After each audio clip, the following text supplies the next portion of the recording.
Neemias. É um livro fantástico, um livro histórico tremendo. O livro de Neemias narra algo que, para muitos, tem alguns trechos ali que são legais, mas ele narra a continuação da promessa de Deus, a não desistência das promessas de Deus, narra o comportamento e a reação de um povo que, passado o exílio e todo aquele cativeiro tão ruim, tinham que ter sabedoria para recomeçar, para reconstruir as suas vidas e mais do que suas vidas. Irmãos, fica aqui um ensinamento para você nessa noite. Em Mateus 6,33 diz que busca primeiro o reino de Deus e a sua justiça, as demais coisas vos serão acrescentadas. E no tema e no texto de hoje, não está isolado. É uma continuidade da promessa de Deus e uma oportunidade para os judeus. É uma continuidade porque Deus não desiste das suas promessas. Ele permite o cativeiro, ele avisa, existe, mas acaba um dia. Para muitos acabaram o cativeiro, mas para muitos nunca mais recomeçaram sua vida com a fé, com sabedoria. Mas os que ouviram e trabalharam com Neemias aprenderam. Eu chamo você nessa noite, venha aprender a agir e a reagir com sabedoria e pôr a sua vida em abundância diante de Deus. Amém? Texto de Neemias está escrito assim no capítulo 1, que é a palavra do próprio. Palavras de Neemias, filho de Acalias. No mês de Quisleu, do 20º ano, enquanto eu estava na cidade de Suzã, Hanani, um dos meus irmãos, veio de Judá, com alguns outros homens, e eu lhes perguntei acerca dos judeus que restaram, sobre os sobreviventes do cativeiro e também sobre Jerusalém. Quero que você observe que ele pergunta, ele tem interesse, que é uma palavra muito importante no estudo de hoje. Interesse. Ele pergunta de quem? Dos irmãos. Ele pergunta dos judeus, dos sobreviventes que saíram do cativeiro e da própria Jerusalém, que tem um significado muito especial, irmãos. Quando eu coloquei a palavra interesse e agora coloco entre parênteses a palavra Jerusalém, é só para te, daqui a pouco, te organizar a respeito de algo que é importante para nós. Bom, vamos lá. Ponto, terminou. No versículo 3. E eles, aqueles homens, e mais Hanani, responderam assim: aqueles que sobreviveram ao cativeiro e estão lá na província, passam por grande sofrimento e humilhação. Deixa eu grifar essa palavrinha aqui. Passam por grande sofrimento e humilhação. Sofrimento e humilhação. Certo? Aí ele põe vírgula e diz, ponto final, o muro de Jerusalém foi derrubado e suas portas foram destruídas pelo fogo. Muro de Jerusalém. Segunda palavra muito importante para o estudo. Foram derrubados, queimados, né?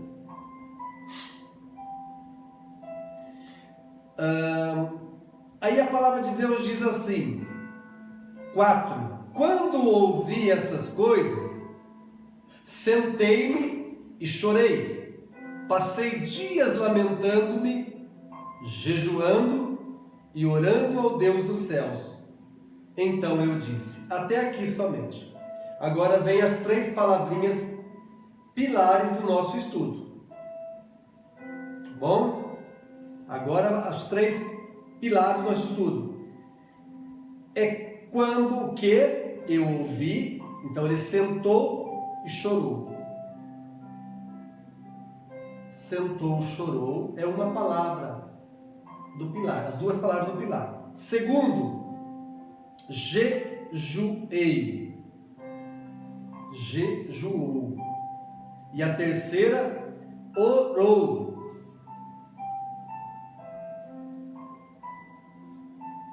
Orou. Amém? Vamos lá. O tempo passa muito rápido.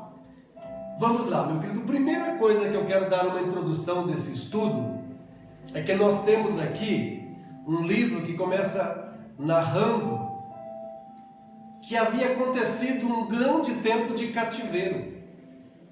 E a palavra de Deus diz que Deus havia anunciado pelos profetas que por 70 anos o povo seria levado cativo. Mas Deus não encerrou suas promessas. Portanto, meu amado, todo deserto que existir porventura na nossa vida, ele não é eterno. Deus não permite esse deserto para a eternidade. Deus não permite e não quer desertos para a eternidade. Não há guerra eterna. Não há batalha eterna. Não há tempestade que seja eterna. Eterno é só o Senhor. Eterno é só sua bondade e a sua misericórdia. E isso não acabará. O amor do Senhor é eterno, a bondade do Senhor é eterna, a misericórdia do Senhor é sem fim e as suas promessas são eternas. A aliança em Jesus Cristo por nós, pelo seu sangue, é eterna. Ele não volta mais, não acaba, não se encerra. As demais coisas são passageiras, meu irmão. Tem deserto passageiro, tem tempestade passageira, tem guerra passageira, tem lutas passageiras, tem tempo de entrar em cavernas e é passageiro. Falamos de Elias domingo. Podemos falar de Davi na caverna de Adulão, passageiro. Podemos falar da angústia de Ana, esposa de Eucana, passageiro. Enfim, tantas coisas, porque nada dessas coisas podem ser eternas. Mas a nossa sabedoria põe fim. Como nós agimos e reagimos com sabedoria ou não, pode dar fim. Nós podemos ter êxito em uma vida de abundância. Amém? Vamos lá. Então, contando e narrando um pouco da história, este jovem Neemias, ele servia como copeiro do rei, né? E ele trabalhava lá no palácio em Suzã. Então, quando ele tem acesso aos seus irmãos, ele tem uma preocupação. Lá em Mateus 6,33 está dizendo: busca primeiro o reino de Deus e a sua justiça. E eu procurei aqui, é interessante quando nós vemos Neemias, ele tem uma preocupação. Ainda que ele esteja longe do seu povo, da sua terra, ele tem uma preocupação com os seus irmãos, com os judeus e com a Jerusalém. A Jerusalém, neste estudo, meu querido, ela pode representar todo o nosso histórico e nossa vida, e o nosso mundo espiritual. Tudo que envolve a palavra de Deus, as promessas de Deus. Jerusalém, biblicamente falando, ela tem um sentido espiritual muito grande. Tanto é, irmãos, que todo tipo de templos, de igrejas, querem estar em Jerusalém. Jerusalém nem pode e querem que ela seja reconhecida como a cidade dos judeus, mas um patrimônio de todas as religiões. Veja bem, Neemias, quando perguntou como estão os sobreviventes do cativeiro, preocupação, interesse com tudo que constrói a nossa história. Irmãos, nós não podemos ser desinteressados. Nós não podemos compactuar com as coisas que estão acontecendo hoje, no mundo, na nossa volta, ao nosso redor, sem procurar ter uma visão espiritual do que está ocorrendo, irmãos. Não tem como. Nós temos que estar vivendo, atento, trabalhando, estar atento ao que é paralelo à nossa vida, ao mundo espiritual. Porque as promessas de Deus não cessam. As coisas espirituais, elas não param. Elas não param, estão continuamente em confrontamento. Quando está ocorrendo algo, um embate aqui no mundo, ele não é só pessoal, ou país, ou cultural, não, é um embate. Tudo que ocorre aqui, ela está num embate espiritual, que no mundo espiritual está acontecendo um confrontamento. Na nossa vida, muitas coisas pormenores que ocorrem na nossa vida, no dia a dia, elas têm conotação espiritual, tem que ter um lado, uma visão sobre essas coisas, para que nós possamos nos resguardar, não nos misturarmos com as coisas deste mundo, não nos contaminarmos, não deixarmos as coisas nos embaraçar. É bíblico. Temos que ter olhos espirituais, temos que ter interesse para guardar, resguardar, santificar e honrar. Temos que ter interesse nas coisas de Deus. Temos que ter olhos espirituais e ouvidos espirituais para tomarmos decisões. Se eu falar como o mundo fala, que espiritualidade eu tenho? Se eu reagir como o mundo reage, que sabedoria eu tenho? Se eu tomar atitudes como qualquer homem toma, é o que eu dizia, um menino faz meninice. Mas nós não somos meninos, nós somos filhos de Deus. E podemos agir diferente, e ele tem essa preocupação. Eu achei muito interessante quando aqui diz que ele pergunta acerca dos judeus. Quem são os judeus? São o nosso povo, irmãos. São a igreja de Jesus. A nação santa, que hoje inclui eu e você, por causa de Cristo, que nos tornou coparticipantes. E a Bíblia fala que ele fala assim também. E dos sobreviventes do cativeiro? Ou seja, ele sabia que estava se encerrando um período em que havia uma profecia e que Deus queria continuar a promessa. Ele tem preocupação com a continuação da promessa. Amados, nós não podemos estar, assim, isolados. A igreja tem que estar focada para continuar a promessa de Deus, para que não pare, para que seja eterna a promessa dele. Eu e você temos que ser coparticipantes desse ministério em Cristo, com ele, e para ele são todas as coisas, e no Espírito dele, ele nos leva e nos forja. Eu achei interessante quando ele pergunta dos que haviam saído. Inteligente Neemias. Neemias, ele está vendo, está no tempo, e ele está acompanhando, mesmo de longe, os fatos. Ele está inteirado de que acabou um período profético, está começando outro. E um tempo de renovo, um tempo de restauração, um tempo do povo recomeçar, um tempo do povo voltar feliz, porque está lá nos Salmos, que quando o Senhor despede eles do cativeiro, entrega a semente para eles e eles voltam com suas sementes, talvez muitos chorando, mas colheriam com lágrimas, com alegria. Amém, irmãos? Vamos lá, para eu correr aqui um pouquinho. Daí ele pergunta sobre os sobreviventes e sobre Jerusalém. Oh, glória a Deus, Jerusalém. Jerusalém é quando ele fecha o entendimento, a importância de Jerusalém, a importância das coisas espirituais. Você está me entendendo, meu irmão? Você está me compreendendo? Nós temos compromisso de orar, de vigiar pela igreja do Senhor Jesus Cristo, que não é parede, não é denominação, não é templo, mas a igreja de Jesus mesmo, que que é os nossos irmãos, porque nós somos membros do corpo, e toda a igreja, ela é corpo do Senhor. Eu pregava sobre aqui a supremacia de Cristo terça passada, e falava da importância do corpo, que é a igreja, que Cristo é o cabeça.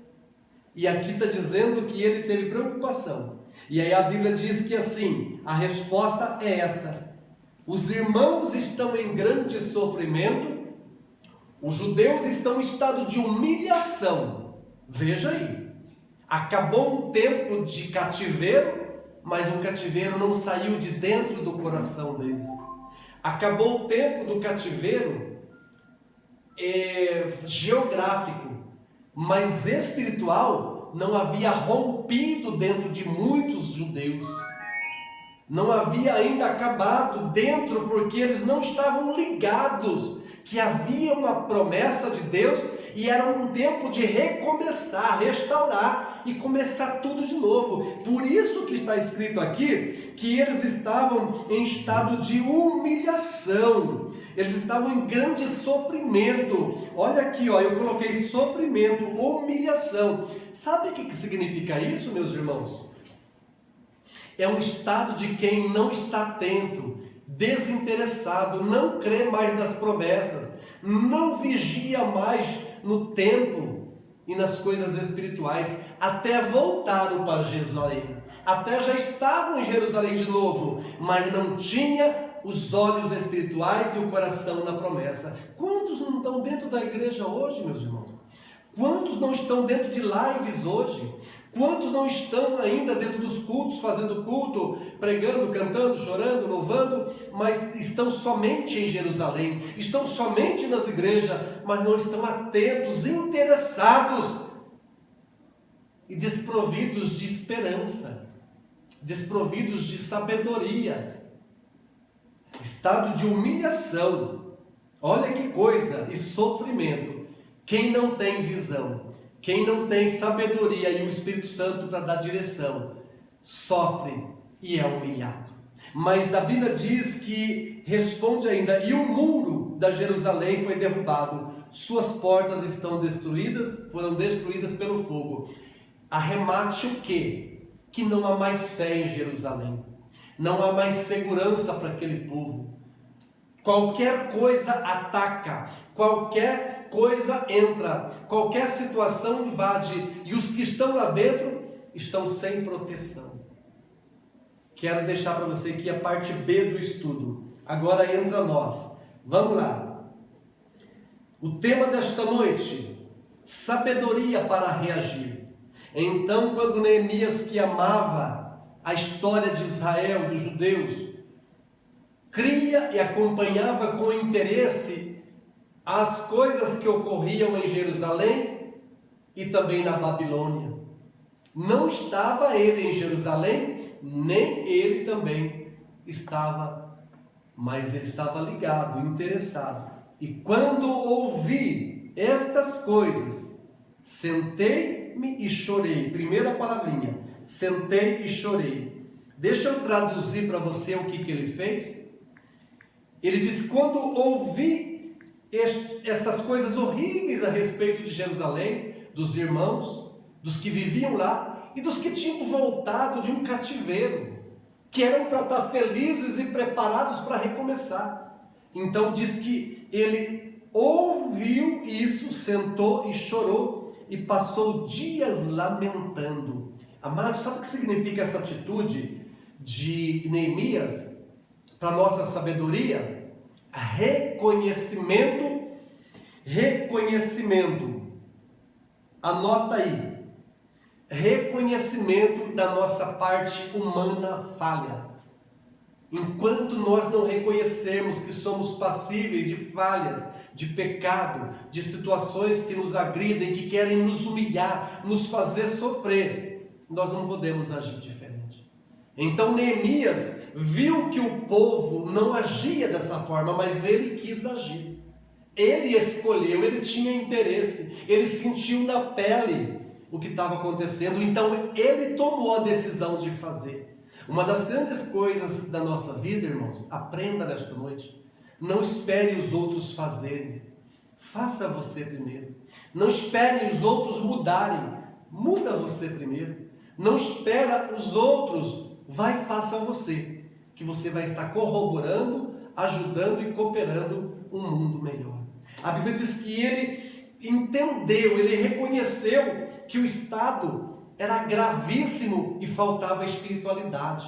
Faltava entendimento do povo. Faltava interesse do povo. Faltava algo que Deus podia fazer, mas o povo não sabia como reagir.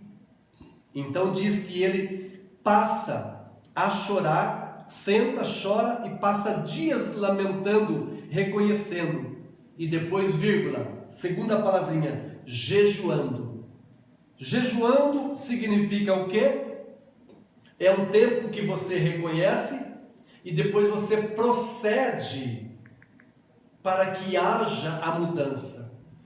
Não adianta eu apenas reconhecer, mas se eu não mudar, é como se eu dissesse, se arrependimento matasse, eu já estaria morto. Já ouviu essa palavrinha? Deixa eu ver o horário. Você já ouviu? Você já falou essa palavrinha? Quando você está arrependido de algo que você fala, meu Deus, aí você fala, se arrependimento matasse. Sabe por quê? Porque houve um arrependimento, um entendimento, porque houve algo chamado reconhecimento. Eu errei, eu falhei, eu poderia ter agido diferente. Esse é aquele que se arrepende sem fazer o que Neemias fez. Neemias reconheceu, lamentou-se, chorou-se, sentou e pranteou. Só que tem o seguinte, é importante que após o reconhecimento, que é o estado da lamentação, você agir, reagir. E qual que é o próximo passo quando nós reconhecemos que estamos fracos, que estamos falhos, que a situação está nos tomando, que estamos sendo humilhados, que estamos perdendo a alegria de viver, que precisamos mudar, reconhecemos que precisamos mais de Deus, precisamos mais da palavra, mais de oração, precisamos mais... Qual que é, irmãos? É o que a Bíblia diz que Neemias fez. Diz que ele então passou a jejuar. A palavra jejuar, ela é procedida de arrependimento, de você reconhecer. Então, ele reconhece